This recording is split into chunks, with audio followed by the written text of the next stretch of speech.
First of all, to Stuart, who says, it's pretty awkward after bigging up Malcolm Offord as a sensible voice of the centre, when we spoke to him a couple of months ago, that he's now defected to a party which associates with the far right, says Stuart, and the leader of that party, as it's not a traditional party, just a corporation, who is facing allegations of racism. This slow slide to fascism, says Stuart, needs people like you to call it out and not be part of the drift. It's quite strong language, I think, from Stuart in his take on what Reform UK is. Can I actually also just point out the reactions to Malcolm Offord appearing on the pod have been so different on X versus YouTube.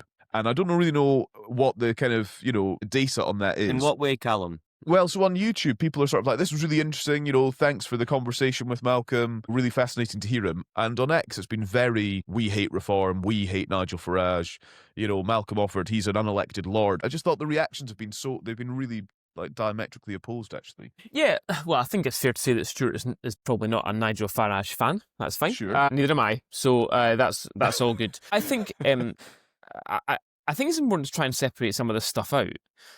I'm uncomfortable with Nigel Farage as a politician, and I'm uncomfortable with Reform as a party because of Nigel Farage.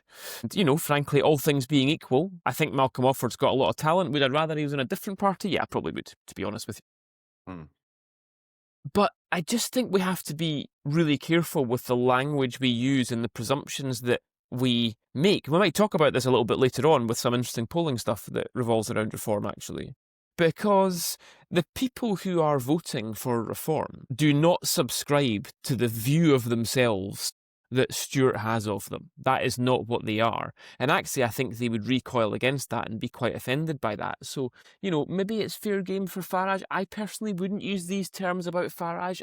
He's kind of on my watch list, I think. I think he leans into a lot of that. But I think we have to be really, really careful throwing words like that around. Yeah. Because when we do come across people in the world who genuinely are those things, I think it devalues the importance of calling them out.